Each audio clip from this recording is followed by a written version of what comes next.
दोस्तों आज के वीडियो में हम बात करेंगे हरिद्वार जनपद के बारे में। तो किसी भी जनपद को समझने से पहले उसकी सीमाओं को सबसे पहले जरूर देख लो। तो जो हरिद्वार जनपद है, हरिद्वार जनपद एक तो आपके देहरादून जनपद से यहाँ पे सीमा बनाता है। आपको उत्तराखंड का मैप दिमाग में सेट होना चाहिए। और इधर क्या कहलाता है, पौड़ी जनपद से सीमा बनाता है, यानी ये उत्तराखंड के दो जनपदों से सीमा बनाता है। देहरादून और पौड़ी जनपद से सीमा बनाता है। अब अगर आप तैयारी कर रहे हो, इतनी तैयारी है, तो ये बता दो कि हरिद्वार यूपी के कितने जनपदों से सीमा बनाता है। नहीं आएगा आंसर, कमेंट कर लेना, मैं बता दूंगा। अब अगर हम इसके क्वेश्चनों की तरफ देखें तो सबसे पहले क्वेश्चन है कि जो हरिद्वार है, हरिद्वार का गठन कब हुआ। तो दोस्तों किसी भी जनपद का गठन देखो तो कब हुआ था, 28 दिसंबर 1988 को हरिद्वार का गठन हुआ था। कब हुआ, 28 दिसंबर 1988 को हुआ। और अगर हरिद्वार गठन के समय यूपी के मुख्यमंत्री कौन थे, यानी इसका जो गठन हुआ था यूपी में हुआ था, उत्तर प्रदेश में हुआ था। इस समय पे जो यूपी के मुख्यमंत्री थे वो कौन थे, एनडी तिवारी थे। कौन थे, एनडी तिवारी यूपी के मुख्यमंत्री थे।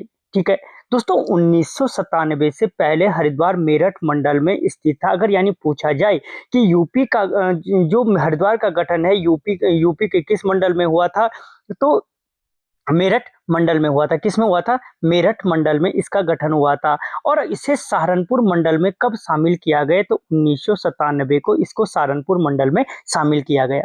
ठीक है, यानी 28 दिसंबर 1988 को मेरठ मंडल में इसका गठन हुआ, जहां पे ये कब तक रहा, 1997 तक रहा। और 1997 में इसे किस में शामिल किया गया, सहारनपुर मंडल में शामिल किया गया।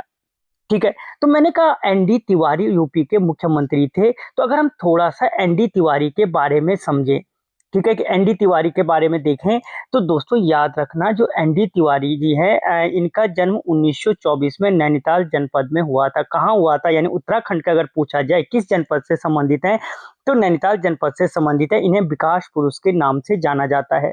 ठीक है, प्रथम बार जो ये यूपी के मुख्यमंत्री बने 1976 में बने थे। प्रथम बार यूपी के मुख्यमंत्री कब बने, तो 1976 में बने। और यूपी के कितनी बार मुख्यमंत्री बने, तो 3 बार मुख्यमंत्री रहे। ठीक है, उत्तराखंड के प्रथम निर्वाचित मुख्यमंत्री, उत्तराखंड के प्रथम निर्वाचित मुख्यमंत्री कौन है, एनडी तिवारी हैं। 2002 से 7 तक क्या था, इनका कार्यकाल है। और उत्तराखंड में अभी तक सर्वाधिक समय तक मुख्यमंत्री के पद पर रहने वाले व्यक्ति थे एनडी तिवारी। लेकिन प्रेजेंट टाइम में अब ये क्वेश्चन पूछा जाए तो इसका कौन है, धामी जी वर्तमान समय में सबसे अधिक समय तक क्या है, कार्यकाल वाले मुख्यमंत्री बन चुके हैं। लेकिन अभी तक इन्होंने 5 साल का कार्यकाल पूरा नहीं किया। अभी देखते हैं अगर अगले चुनाव तक बने रहते हैं तो। लेकिन अभी तक प्रॉपर 5 साल का कार्यकाल पूरा करने वाले जो मुख्यमंत्री हैं वो कौन है, एनडी तिवारी हैं। ठीक है, तो यहाँ पे हमने थोड़ा सा एनडी तिवारी जी के बारे में देखा। अब अगर मैं बात करूं हरिद्वार के प्राचीन नाम, दोस्तों हरिद्वार के जो अगर नामों की बात करें तो यहाँ पे प्राचीन नाम में इसे गंगा द्वार, तीर्थ स्थलों का प्रवेश द्वार कहा जाता है। अगर पूछा जाए तीर्थ स्थलों का प्रवेश द्वार किसे कहा जाता है, तो हरिद्वार को कहा जाता है। या 4 धामों का प्रवेश द्वार किसे कहा जाता है, वो भी हरिद्वार को कहा जाता है। सेतु नगरी किसे कहा जाता है, हरिद्वार को कहा जाता है। मायापुरी के नाम से किसे जाना जाता है, हरिद्वार को जाना जाता है। और मोस्ट इंपॉर्टेंट, उत्तर भारत का केरल के नाम से किसे जाना जाता है, तो हरिद्वार को जाना जाता है। स्वर्ग द्वार हरिद्वार को कहा जाता है। तो ये हरिद्वार के कुछ प्राचीन नाम हैं जिन नामों से हरिद्वार को जाना जाता था। ठीक है, अब दोस्तों हरिद्वार की जो विधानसभा क्षेत्र हैं, हरिद्वार के अगर मैं विधानसभा क्षेत्रों की बात करूं तो हरिद्वार में टोटल 11 विधानसभा क्षेत्र हैं। और उत्तराखंड के अंतर्गत अगर पूछा जाए कि उत्तराखंड में सर्वाधिक क्या है, विधानसभा क्षेत्र किस जनपद में स्थित है, तो हरिद्वार में स्थित है। और इनकी संख्या कितनी है, तो 11 है। ठीक है, यानी 11 में से जो 3 सीटें हैं वो एससी के लिए आरक्षित सीट हैं। वो 3 सीटें कौन कौन सी हैं, ज्वालापुर है, भगवानपुर है और झबरेड़ा है। ठीक है, जो ये ज्वालापुर है इसी को भोगपुर के नाम से भी जाना जाता था। प्राचीन समय में इसको ज्वालापुर का प्राचीन नाम अगर पूछे तो भोगपुर इसका प्राचीन नाम है। क्या है, भोगपुर इसका प्राचीन नाम है। लिंग अनुपात, विकास खंड यहाँ पे कितने हैं, तो 6 विकास खंड हैं आपके किसमें, हरिद्वार में। और अगर लिंग अनुपात पूछे, सबसे कम लिंग अनुपात है आपका हरिद्वार का, कितना है, 880 है। जबकि सर्वाधिक लिंग अनुपात किस किसका है, अल्मोड़ा का सर्वाधिक लिंग अनुपात है। और कितना है, तो आप मुझे यहाँ पे कमेंट करें जो तैयारी कर रहा है और रियली पढ़ना चाहता है। ठीक है। तो लिंग अनुपात सर्वाधिक किसका है? अल्मोड़ा का है। दोस्तों अगर क्षेत्रफल में स्थान पूछे तो 10वां स्थान है और 2360 वर्ग किलोमीटर इसका क्षेत्रफल है। ठीक है, कितना बोला मैंने? 2360 वर्ग किलोमीटर इसका क्षेत्रफल है और 10वां स्थान है। दोस्तों 10वां हरिद्वार का है, 11वां बागेश्वर का है, 12वां रुद्रप्रयाग का है और 13वां चंपावत का है। यानी चंपावत सबसे कम क्षेत्रफल वाला राज्य का जनपद है। ठीक है। अब मैंने कहा कि 11 सीटें विधानसभा सीटें हैं किसके पास? हरिद्वार के पास, जिनमें से 3 सीटें आरक्षित हैं। तो अब अगर हम थोड़ा सा उत्तराखंड की विधानसभा सीटों को देखो, मैंने कहा हरिद्वार में 11 विधानसभा सीटें हैं, तो राज्य में टोटल 70 विधानसभा सीटें हैं। राज्य में टोटल कितनी है? तो राज्य में टोटल 70 विधानसभा सीटें हैं। इन 70 विधानसभा सीटों में से क्या है, 13 सीटें एससी के लिए और 2 सीटें एसटी के लिए आरक्षित हैं। ठीक है। अब इन्हें यानी टोटल अगर आरक्षित सीटों की संख्या पूछे तो कितनी हो गई? 13 + 2 15 सीटें आरक्षित हैं। इन्हें 2 सीटें कौन कौन सी हैं? एक तो चक्राता देहरादून अनुसूचित जनजाति के लिए आरक्षित है, एक नानकमता उधम सिंह नगर क्या है, आपके अनुसूचित जनजाति के लिए आरक्षित है। जबकि अगर हम 13 सीटों के बारे में बात करें जो एससी के लिए आरक्षित सीटें हैं, तो इनको हम अलग अलग देख सकते हैं गढ़वाल मंडल और कुमाऊं मंडल के बारे में। तो पहले गढ़वाल मंडल को यूपी मैप के हिसाब से ऊपर से चलो। ठीक है। उत्तरकाशी के लिए कौन सी सीट है? पुरोला सीट, टिहरी के लिए घनसाली सीट, चमोली के लिए थराली सीट, देहरादून की राजपुर सीट और पौड़ी की पौड़ी सीट। इनमें से एक हरिद्वार छूट गए जिसके मैं बता चुका हूं, ज्वालापुर, भगवानपुर और झबरेड़ा सीट 3 आरक्षित हैं। ठीक है। जबकि कुमाऊं मंडल की बात करूं मैं तो पिथौरागढ़ सबसे ऊपर, गंगोली हाट सीट आरक्षित है, बागेश्वर की बागेश्वर सीट आरक्षित है, अल्मोड़ा की सोमेश्वर सीट आरक्षित है, नैनीताल की नैनीताल सीट आरक्षित है और उधम सिंह नगर की बाजपुर सीट आरक्षित है। ठीक है। तो यानी ये टोटल कितनी है? 13 सीटें एससी के लिए और 2 सीटें एसटी के लिए आरक्षित सीटें हैं। जबकि अगर क्वेश्चन पूछा जाए, इसे स्टार कर लो आने वाले टाइम के लिए, कि रुद्रप्रयाग और चंपावत में कोई भी सीट आरक्षित नहीं है, किन जनपदों में कोई भी सीट आरक्षित नहीं है? तो रुद्रप्रयाग और चंपावत में कोई भी आरक्षित सीट नहीं है। जबकि रुद्रप्रयाग में 2 विधानसभा सीटें और चंपावत में भी 2 विधानसभा सीटें हैं, लेकिन इनमें से कोई भी सीट क्या नहीं है? आरक्षित नहीं है। ठीक है। तो दोस्तों यहाँ पे हमने इसके विधानसभा क्षेत्र देखे। कुछ प्रमुख स्थान किसके? हरिद्वार के अगर हम देखें तो यहाँ पे एक चीज याद रखना, जय लक्ष्मी नारायण 10 भारत ट्रिक है, इस ट्रिक को याद कर लो। जय लक्ष्मी नारायण 10 भारत। जय से दोस्तों याद रखना जयराम आश्रम। जय अगर पूछा जाए कि जयराम आश्रम कहाँ है या जयराम संस्कृत आश्रम कहाँ है, पहले हरिद्वार में स्थित है जयराम आश्रम। ठीक है। और जयराम संस्कृत अकादमी की स्थापना, इसी आश्रम में संस्कृत अकादमी की स्थापना की गई। जो ये संस्कृत अकादमी है इसका नाम 2020 में उत्तराखंड संस्कृत स्थानम रखा गया। अगर पूछा जाए कि उत्तराखंड संस्कृत स्थानम कहाँ है तो हरिद्वार में है, जिसकी स्थापना जयराम आश्रम में की गई है। ठीक है। दूसरा, जय लक्ष्मी, लक्ष्मी से लक्ष्मी नारायण मंदिर कहाँ है तो हरिद्वार में है। नारायण बलि आश्रम कहाँ है तो दोस्तों हरिद्वार में स्थित है। दक्षेश्वर मंदिर कहाँ है तो हरिद्वार में है। और सप्तऋषि मंदिर कहाँ है तो हरिद्वार में स्थित है। ठीक है। यानी जय लक्ष्मी नारायण 10 भारत। आपको ट्रिक कैसे लगी? वीडियो को लाइक करें और चैनल को सब्सक्राइब करें। ठीक है। जय लक्ष्मी नारायण 10 भारत। दोस्तों इसके बाद अगर मैं बात करूं, भारत आया, जय लक्ष्मी नारायण 10 भारत, भारत से क्या हो गया? भारत माता मंदिर। और अगर पूछा जाए कि भारत माता मंदिर कहाँ है तो हरिद्वार में है। अगर क्वेश्चन बनता है कि भारत माता मंदिर का निर्माण किसने किया था तो स्वामी मित्रानंद ने किया था। किसने? स्वामी मित्रानंद ने भारत माता मंदिर का निर्माण किया था और इसका उद्घाटन इंदिरा गांधी ने किया था। ठीक है।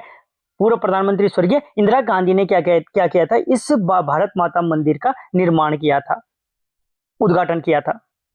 अगला क्वेश्चन दोस्तों, शांति कुंज आश्रम। शांति कुंज आश्रम कहाँ है? आपके हरिद्वार में स्थित है। और अगर क्वेश्चन पूछा जाए शांति कुंज आश्रम की स्थापना किसने की थी तो पंडित स्वामीराम शर्मा ने की थी। किसने की थी? पंडित स्वामीराम शर्मा ने इस शांति कुंज आश्रम की स्थापना की थी। और कब की? तो 1971 में शांति कुंज आश्रम की स्थापना हुई थी। वर्तमान समय में जो ये शांति कुंज आश्रम है जिसकी स्थापना 1971 में पंडित स्वामीराम शर्मा ने की थी, इसे ही गायत्री तीर्थ के नाम से जाना जाता है। ठीक है। क्या जाना जाता है? गायत्री तीर्थ के नाम से जाना जाता है। अगला क्वेश्चन है दोस्तों, हरिद्वार में गुरुकुल कांगड़ी विश्वविद्यालय की स्थापना कब की गई? दोस्तों जो हरिद्वार में, पहली बात गुरुकुल कांगड़ी विश्वविद्यालय कहाँ है?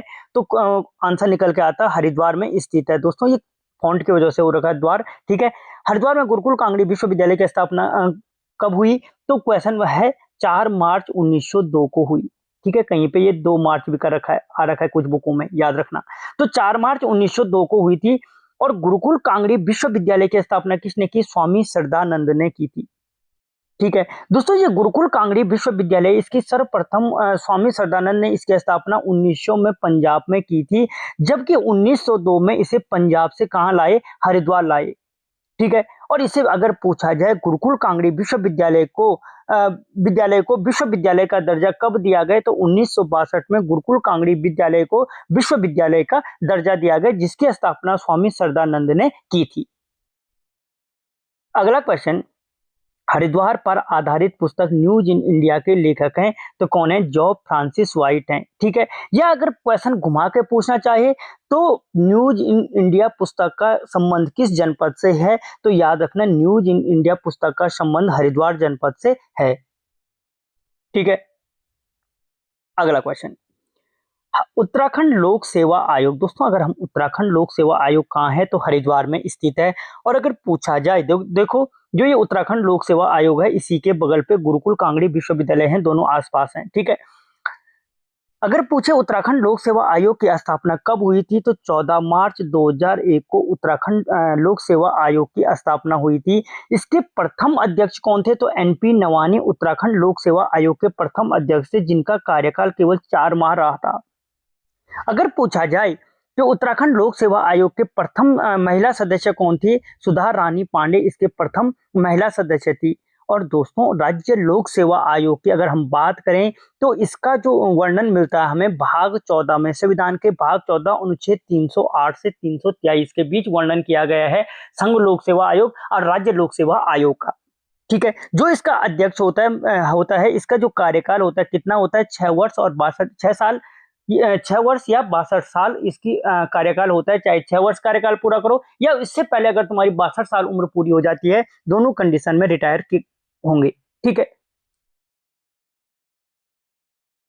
अगला क्वेश्चन, दोस्तों फिर एक नई ट्रिक है, जल से सिंचाई होगी क्रिस्टल से बिल्डिंग बनेगी।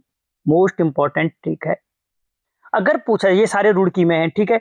जल, राष्ट्रीय जल विज्ञान संस्थान कहाँ है? तो राष्ट्रीय जल विज्ञान संस्थान आपके रुड़की में स्थित है, हरिद्वार जनपद में। और इसकी स्थापना कब हुई?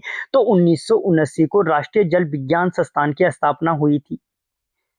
केंद्रीय सिंचाई से भारतीय सिंचाई अनुसंधान संस्थान या केंद्रीय सिंचाई अनुसंधान संस्थान स्थित है हरिद्वार में। और इसकी स्थापना कब हुई? तो 1928 को इसकी स्थापना हुई थी। क्रिस्टल से हो गए दोस्तों, क्रिस्टल पार्क कहाँ है? हरिद्वार में स्थित है, ठीक है। जल से सिंचाई होगी, क्रिस्टल से बिल्डिंग बनेगी। बिल्डिंग से हो गए दोस्तों केंद्रीय भवन अनुसंधान संस्थान, ठीक है। Central building research institute Haridwar में स्थित है। और इसकी स्थापना कब हुई? 1947 में हुई, ठीक है। उत्तराखंड प्राविधिक परीक्षा परिषद कहाँ है? रुड़की में स्थित है, हरिद्वार में। और संरचना अभियांत्रिक अनुसंधान केंद्र कहाँ है? तो संरचना अभियांत्रिक अनुसंधान केंद्र भी आपके हरिद्वार में है। और इसकी स्थापना 1965 में की गई थी। तो इस ट्रिक के लिए एक शेयर कर दो, जल से सिंचाई होगी क्रिस्टल से बिल्डिंग बनेगी। अगला क्वेश्चन अगर हम देखें, हरिद्वार किन पर्वतों के मध्य स्थित है? तो दोस्तों जो हरिद्वार है बिल्व और नील पर्वत के मध्य स्थित है। किसके मध्य है? बिल्व और नील पर्वत के मध्य स्थित है। दोस्तों जो हरिद्वार है राज्य का मैदानी जनपद है। और राज्य में अगर पूछे जाए कितने मैदानी जनपद हैं, तो 2 मैदानी जनपद है, जिनमें एक हरिद्वार है और एक उधम सिंह नगर है। कितने हैं? 2 मैदानी जनपद हैं। हरिद्वार का आकार किसके समान है? बैठे हुए ऊंट के समान है। और मैंने कहा हरिद्वार मैदानी जनपद है। राज्य में केवल 2 ही मैदानी जनपद हैं, एक हरिद्वार और एक उधम सिंह नगर। और जो इनका क्षेत्रफल है 13.93% है, ठीक है। यानी अगर आपको कभी भी क्वेश्चन पूछा जाता है कि राज्य में कितना मैदानी क्षेत्रफल कितना प्रतिशत है? 13.93% है। या अगर इसके बदले पहाड़ी क्षेत्रफल पूछे तो 100 में से 13.93% घटा दो, जितना आएगा वो आपका क्या हो जाएगा? पहाड़ी क्षेत्रफल हो जाएगा। अगला क्वेश्चन, रामायण काल से पूर्व हरिद्वार किस मुनि का आश्रम था? तो कपिल मुनि का आश्रम था, और इसी कारण जो हरिद्वार है, हरिद्वार को इसी के कारण क्या कहा जाता है? कपिला भी कहा जाता है। ठीक है। अगला क्वेश्चन आता है दोस्तों, हरिद्वार में नगर निगमों की संख्या कितनी है? तो दोस्तों हरिद्वार में 2 नगर निगम हैं। कौन-कौन से हैं? एक हरिद्वार है और एक रुड़की है। अगर पूछा जाए हरिद्वार नगर निगम की स्थापना कब हुई? तो 2011 में हुई, और रुड़की नगर निगम की स्थापना कब हुई? तो 2013 में रुड़की नगर निगम की स्थापना हुई। ठीक है। मैंने कहा हरिद्वार में 2 नगर निगम है। अगर राज्य में कुल नगर निगमों की नगर निगम पूछे कि राज्य में कुल कितने नगर निगम हैं, तो दोस्तों यहाँ पे देख लो कि राज्य में कुल 11 नगर निगम हैं। कितने? 11 नगर निगम हैं। राज्य का सबसे प्राचीन नगर निगम पूछे तो देहरादून नगर निगम है, जिसकी स्थापना 1998 में हुई थी। ठीक है। इसके बाद हरिद्वार और हल्द्वानी 2 नगर निगम बने। याद रखना, हरिद्वार और हल्द्वानी हो 2011 में दोनों नगर निगमों की स्थापना हुई। उसके बाद एक साथ 3 नगर निगम स्थापित हुए, काशीपुर, रुद्रपुर और रुड़की। 2013 में इन 3 नगर निगमों की स्थापना हुई। उसके बाद दोस्तों 2017 में 2 अन्य नगर निगम बने, ऋषिकेश और कोटद्वार 2 नगर निगम बने। और पहाड़ी क्षेत्रों का जो पहला नगर निगम कौन बना, अगर पूछा जाए पहाड़ी क्षेत्रों का, तो वो बना दोस्तों श्रीनगर नगर निगम बना, जो 31 दिसंबर 2021 को बना था। और हाल ही में 2 अन्य नगर निगम बने, अल्मोड़ा और पिथौरागढ़। ठीक है, जिनकी स्थापना 2024 में हुई। तो राज्य में वर्तमान समय में कुल नगर निगमों की संख्या पूछे तो कुल नगर निगम कितने हैं? 11 नगर निगम हैं। दोस्तों सारा मैटर अलग अलग बुकों से कवर किया गया है। वीडियो को अंत तक जरूर देखें और लाइक और शेयर करना ना भूलें यार, बहुत मेहनत की जा रही है।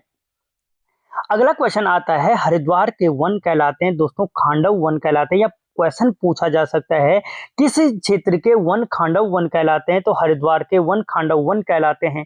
मान्यता के अनुसार पांडव अज्ञातवास में यहाँ छिपकर रहे थे। ठीक है, पांडव अज्ञातवास में कहाँ छिपकर रहे थे? इन खांडव वनों में छिपकर रहे थे, जो कहाँ है? आपके हरिद्वार में स्थित हैं। अगला क्वेश्चन है दोस्तों, हरिद्वार में मैत्रेय ऋषि को महाभारत की कथा सुनाई थी। तो हरिद्वार में मैत्रेय ऋषि को विदुर ने महाभारत की कथा सुनाई थी। ठीक है। यह पूछा जा सकता है कि हरिद्वार में विदुर ने महाभारत की कथा किससे सुनाई थी? तो मैत्रेय ऋषि को सुनाई थी। अगला क्वेश्चन, ग्रेव मृदभांड वाला नगर कहलाता है। दोस्तों ग्रेव मृदभांड वाला जो नगर कहलाता है वो किसे कहा जाता है? तो हरिद्वार को कहा जाता है। किसे कहा जाता है ग्रेव मृदभांड वाला नगर? हरिद्वार को कहा जाता है।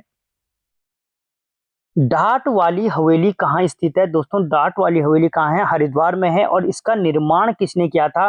तो इसका निर्माण विक्रमादित्य ने किया था। किसने किया था? विक्रमादित्य ने इसका निर्माण किया था।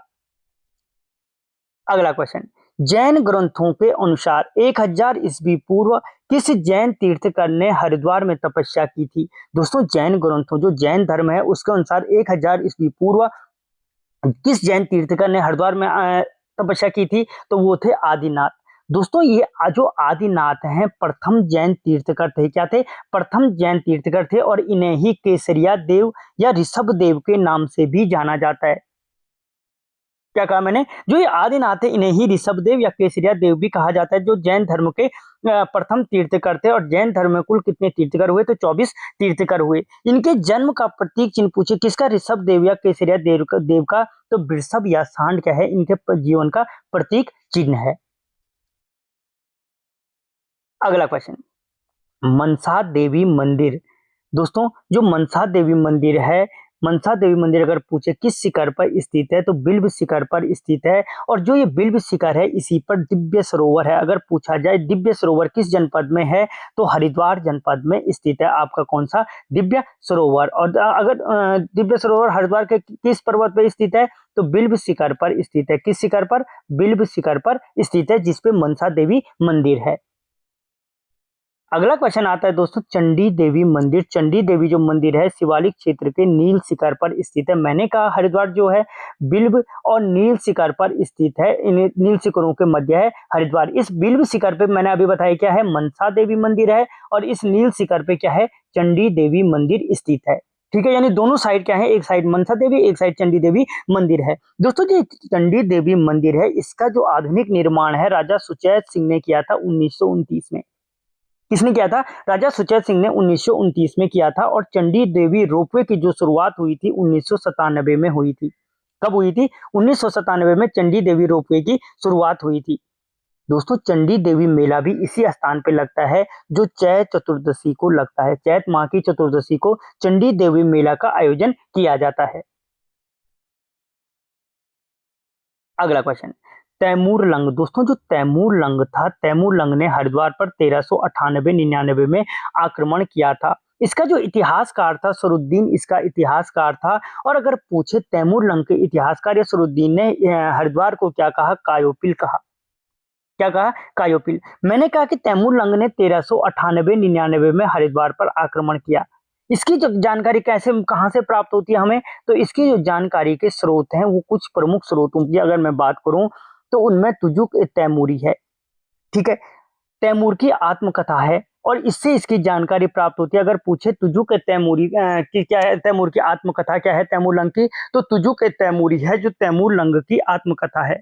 दूसरा जो इसकी जानकारी प्राप्त होती है हमें जफरनामा से प्राप्त होती है। किससे?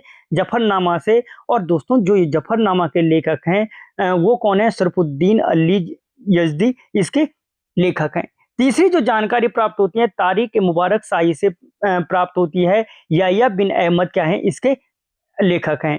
ठीक है, तो ये मुख्य 3 पुस्तकें हैं जिनसे हमें ज्ञात होता है कि तैमूर लंग ने 1398-99 में क्या किया था? हरिद्वार पर आक्रमण किया था। हरिद्वार के साथ साथ दिल्ली की पूरी गद्दी पे आक्रमण किया था। ठीक है, तैमूर लंग के आक्रमण के समय दोस्तों जो दिल्ली की गद्दी पे जब आक्रमण किया था इसने 98 में, तो उस समय जो दिल्ली की गद्दी पे राज कर रहा था तुगलक शाह नसरुद्दीन शाह तुगलक कर रहा था। तुगलक वंश का शासक था नसरुद्दीन शाह तुगलक जो भाग जाता है। ठीक है, तैमूर लंग का दोस्तों जो सेनापति था उसका नाम था खिरीज खां और इसी खिरीज खां ने सल्तनत काल में दिल्ली की गद्दी पे सैयद वंश की स्थापना की थी। ठीक है, आपको पता है दिल्ली की गद्दी पे सल्तनत काल में किस किसने राज किया? गुलाम वंश ने किया। गुलामों के बाद खिलजी वंश आया, उसके बाद तुगलक वंश आया, उसके बाद सैयद वंश आया, उसके बाद लोधी वंश आया। तो इसी सैयद वंश की जो स्थापना की थी तैमूर लंग का सेनापति खिरीज खां ने की थी। दोस्तों उम्मीद करता हूं आपको वीडियो अच्छा लग रहा होगा क्योंकि सारी की सारी जानकारी एक जगह पे कलेक्ट की गई है। पतंजलि। दोस्तों पतंजलि को अगर पूछा जाए डीम्ड विश्वविद्यालय का दर्जा कब दिया गया, तो 2006 में पतंजलि को डीम्ड विश्वविद्यालय का दर्जा दिया गया। ठीक है, और इसके कुलाधिपति वर्तमान में दोस्तों बाबा रामदेव क्या हैं? इसके वर्तमान में कुलाधिपति हैं। अगला क्वेश्चन, हरि की पैड़ी। दोस्तों हरि की पैड़ी का निर्माण विक्रमादित्य ने अपने भाई भृतहरि की याद में किया था। और अगर पूछे हरि की पैड़ी, पैड़ी शब्द का अर्थ क्या होता है? सीढ़ी। यानी जो हरि की पैड़ी है, हरि की पैड़ी है वहां पे जो सीढ़ियां हैं उन सीढ़ियों का निर्माण किसने किया था? विक्रमादित्य ने किया था। ठीक है दोस्तों, ये हरि की पैड़ी है इसे ब्रह्मकुंड के नाम से भी जाना जाता है। किसके नाम से? ब्रह्मकुंड के नाम से जाना जाता है। और मैंने कहा विक्रमादित्य ने निर्माण किया था, तो ये विक्रमादित्य कौन थे? तो उज्जैन का शासक था। ठीक है दोस्तों, जो इसमें अपने भाई की याद में किसके भाई का नाम क्या था? भृतहरि की याद में इन पेड़ियों का, इन सीढ़ियों का निर्माण किया था। इन भृतहरि ने 2 ग्रंथों की रचना की, एक वैराग्य शतक और एक नीति शतक, 2 मुख्य ग्रंथों की रचना की। जबकि जो ये वर्तमान हर की पैड़ी का जीर्णोद्धार किसने किया अगर पूछा जाए तो अकबर के सेनापति मानसिंह ने वर्तमान हर की पैड़ी का क्या किया था? जीर्णोद्धार किया था। अगला क्वेश्चन, टॉम कॉरियर। दोस्तों हरिद्वार आने वाला प्रथम यूरोपियन यात्री था टॉम कॉरियर, जिसने हरिद्वार को क्या कहा? शिव के ससुर दक्ष प्रजापति की राजधानी कहा। अगर पूछा जाए हरिद्वार को शिव के ससुर या दक्ष प्रजापति की राजधानी किसने कहा? टॉम कॉरियर ने कहा था, जो प्रथम यूरोपियन यात्री था हरिद्वार आने वाला। किसके शासनकाल में आया था? जहांगीर के शासनकाल में आया था। और अगर आप तैयारी करें तो जहांगीर का शासनकाल भारत कब से कब तक रहा दिल्ली की गद्दी पे, आप मुझे कमेंट करें।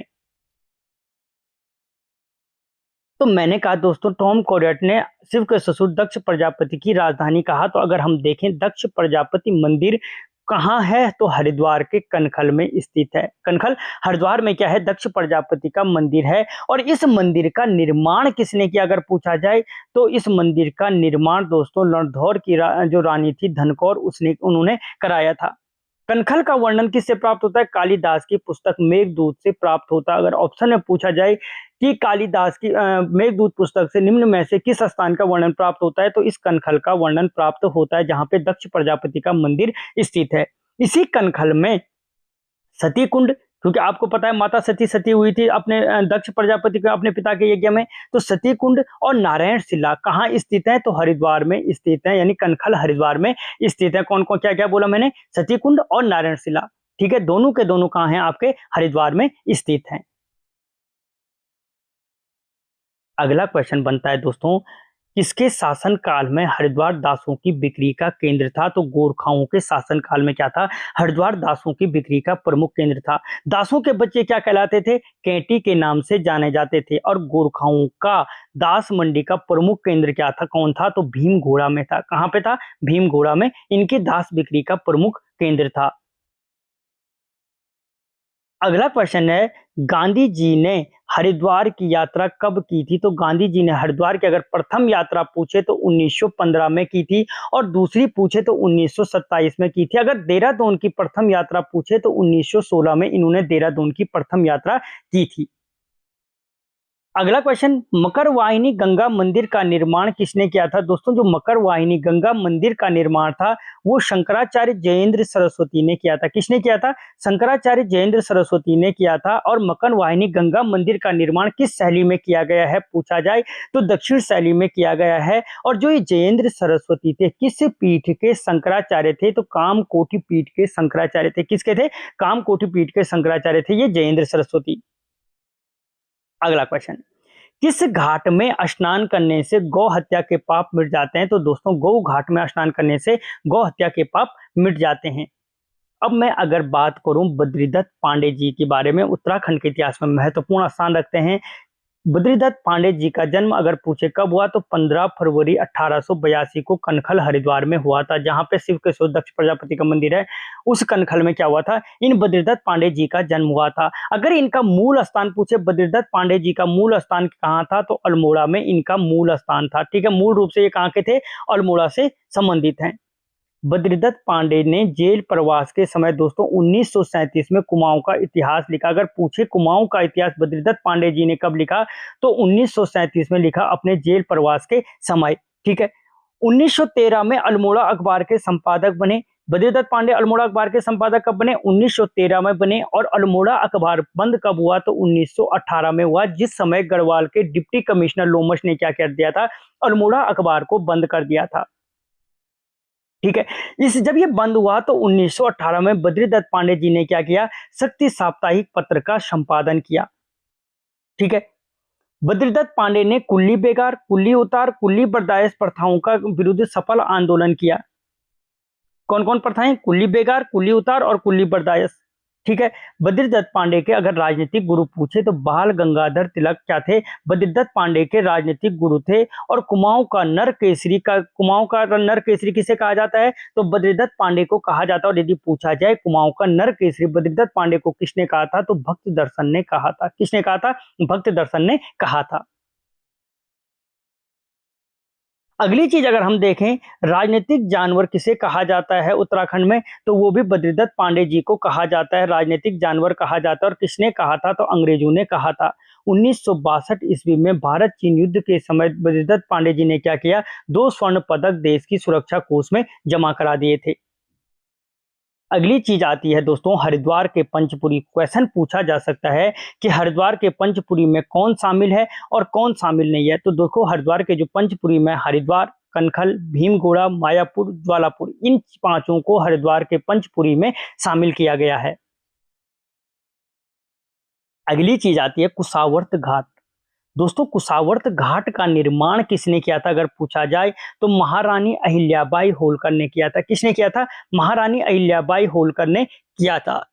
और दोस्तों, कुशावर्त घाट का नाम किस ऋषि के नाम पे पड़ा? तो दत्तात्रेय ऋषि के नाम पे पड़ा था। इसी कुशावर्त घाट में ऋषि दत्तात्रेय ने एक पैर में तपस्या की थी। और प्राचीन मान्यता के अनुसार इस कुशावर्त घाट में स्नान करने से कुष्ठ रोग मिट जाते हैं। पूछा जाए अगर कि किस प्राचीन मान्यता के अनुसार किस घाट में स्नान करने से कुष्ठ रोग मिट जाते हैं तो आंसर निकल के आएगा कुशावर्त घाट में।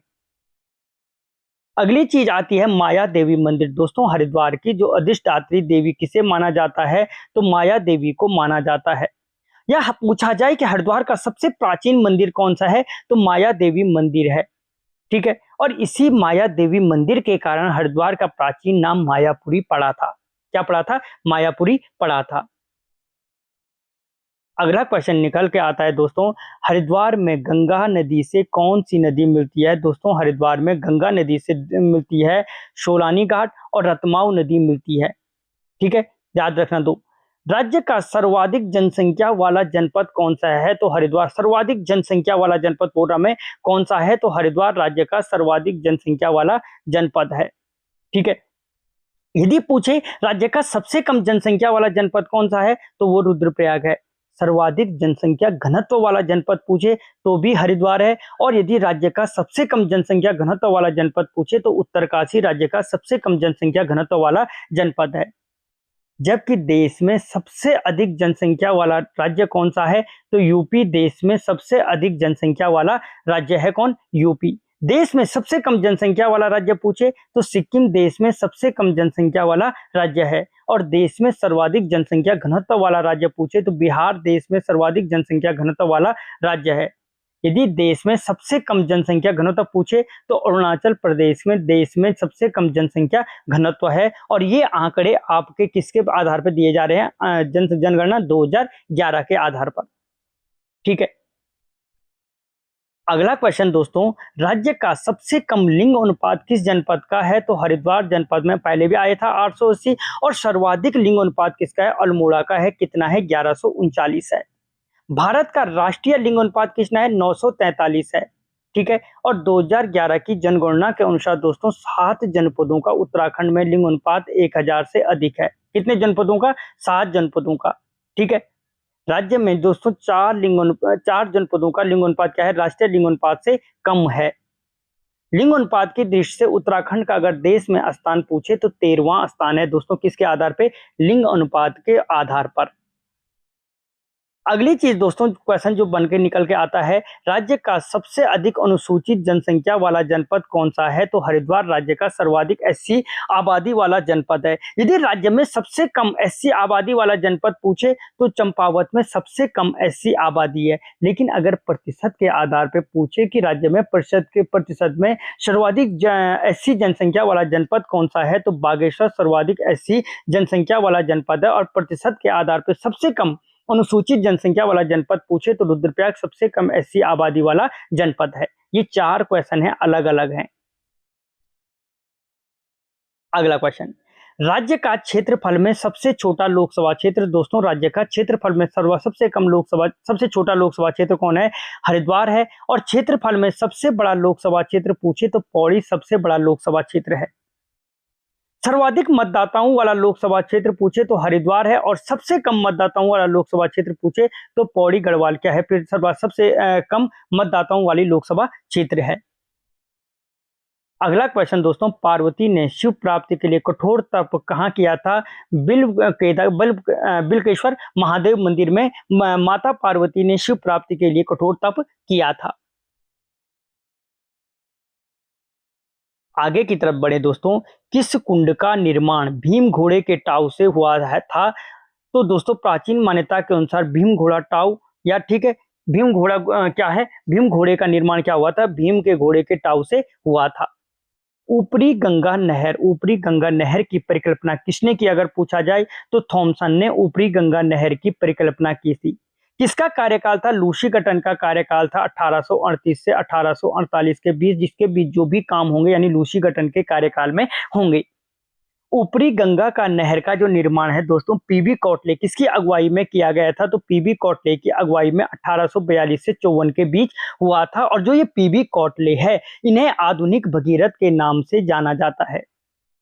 क्या कहा जाता है? आधुनिक भगीरथ कहा जाता है। ऊपरी गंगा नहर का निर्माण कार्य पूरा किसने कराया? तो दोस्तों 1854 में जो इसका निर्माण कार्य पूरा था वो बैटन ने पूरा करवाया था। किसने करवाया? बैटन ने करवाया था। और ऊपरी गंगा नहर का उद्घाटन किसने किया? तो पूछा जाए तो डलहौजी ने किया। राज्य की सबसे पुरानी नहर कौन सी है? तो दोस्तों ऊपरी गंगा नहर राज्य की सबसे पुरानी क्या है? नहर है ऊपरी गंगा नहर, जो हरिद्वार से कानपुर तक निकाली गई है। मोस्ट इंपोर्टेंट क्वेश्चन बन सकता है कि ऊपरी गंगा नहर का आधुनिकीकरण कब किया गया? तो 1983 में ऊपरी गंगा नहर का आधुनिकीकरण किया गया। पूर्वी गंगा नहर दोस्तों, पूर्वी गंगा नहर की जो लंबाई है 4,855 किलोमीटर है। कितनी है? 4,855 किलोमीटर है। हरिद्वार में इस नहर से दोस्तों 5 शाखाएं निकाली गई हैं। किससे? पूर्वी गंगा नहर से। अब मोस्ट इंपॉर्टेंट क्वेश्चन एक बनता है थॉमसन कॉलेज से। थॉमसन कॉलेज कहाँ स्थित है? तो दोस्तों हरिद्वार में स्थित है आपका थॉमसन कॉलेज। एशिया का प्रथम इंजीनियरिंग कॉलेज पूछे तो थॉमसन कॉलेज है, जिसकी स्थापना 1847 में की गई थी। 1847 में इसकी स्थापना हुई, 1848 में इसका निर्माण कार्य पूरा किया गया और थॉमसन कॉलेज को विश्वविद्यालय का दर्जा कब दिया गया? तो 1949 में इसे विश्वविद्यालय का दर्जा दिया गया। दोस्तों जो ये थॉमसन कॉलेज है, इसे देश के 7वें आईआईटी का दर्जा कब दिया गया? 21 सितंबर 2001 को इसे देश के 7वें आईआईटी का दर्जा दिया गया। और दोस्तों जो ये थॉमसन कॉलेज है, इसकी स्थापना कुमाऊं कमिश्नर किसके समय हुई थी? लूसी गटन के समय हुई थी। मैंने बोला था कि 1838 से 48 के बीच जो भी कार्य होंगे वो सारे के सारे किसके कार्यकाल में होंगे? लूसी गटन के कार्यकाल में होंगे। अगला क्वेश्चन है दोस्तों, झिलमिल संरक्षण आरक्षित क्षेत्र। दोस्तों जो झिलमिल संरक्षण आरक्षित क्षेत्र है कहाँ है? रुड़की में स्थित है और इसकी स्थापना कब हुई? 2005 में हुई। राज्य में जो दोस्तों ये झिलमिल संरक्षण आरक्षित क्षेत्र किसके लिए प्रसिद्ध है? बारहसिंगा के लिए प्रसिद्ध है। और अगर हम उत्तराखंड राज्य में की बात करें, यहाँ पे कितने संरक्षण आरक्षित क्षेत्र हैं? 4 संरक्षण आरक्षित क्षेत्र हैं। कौन कौन है? आसन संरक्षण आरक्षित क्षेत्र 2005 में स्थापित हुआ, झिलमिल संरक्षण आरक्षित क्षेत्र 2005 में स्थापित हुआ, पावलगढ़ संरक्षण आरक्षित क्षेत्र 2012 में स्थापित हुआ, नैना देवी संरक्षण आरक्षित क्षेत्र 2015 में स्थापित हुआ।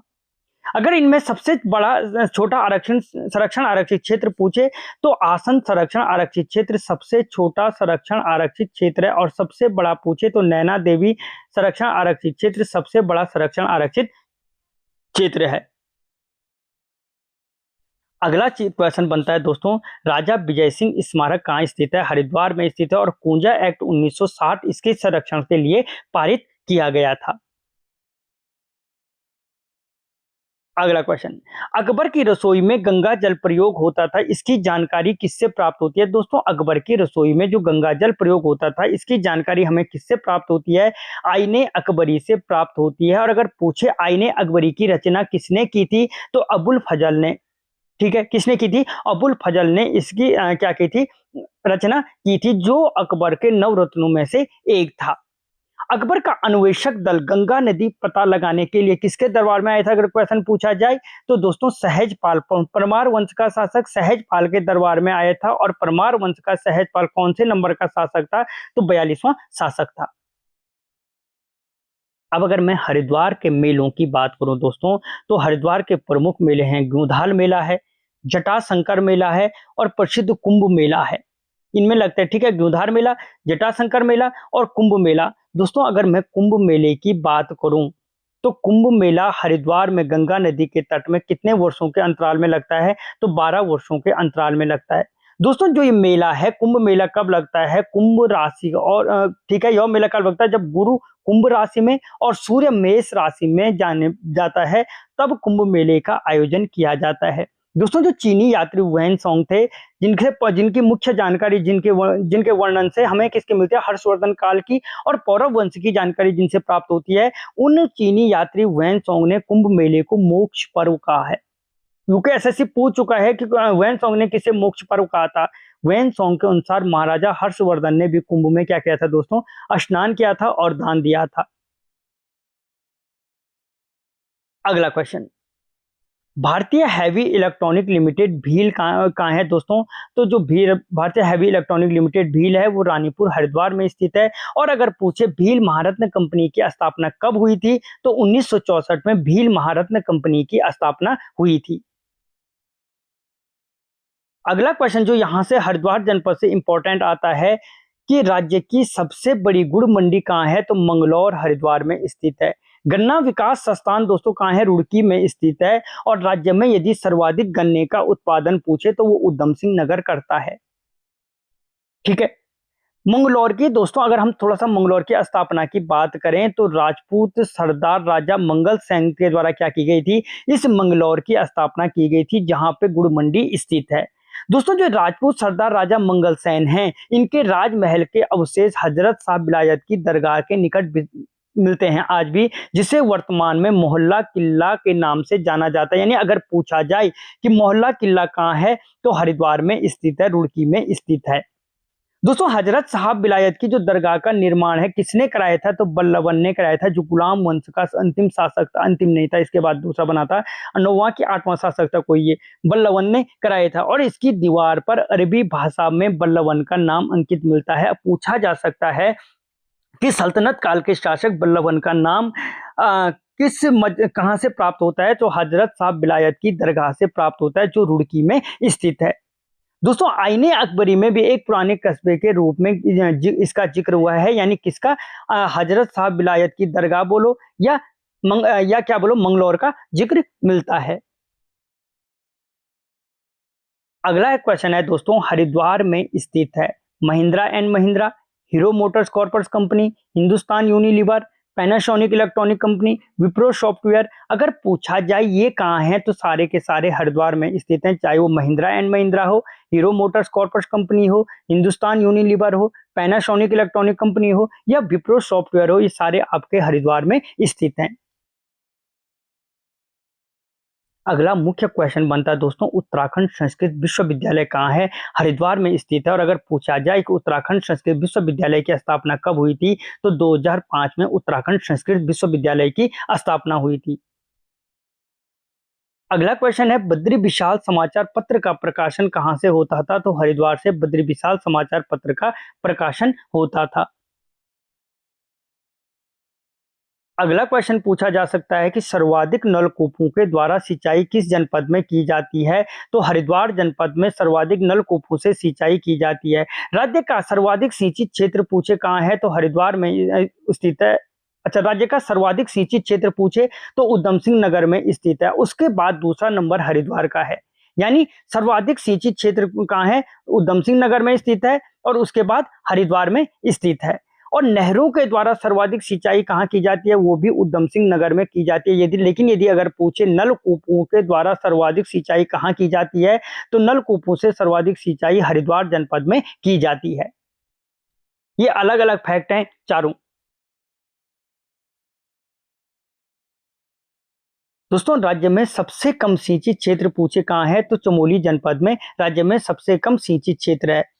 अगला इंपॉर्टेंट क्वेश्चन जो यहाँ से निकल के आता है, हजरत अलाउद्दीन साबिर की दरगाह कहाँ है?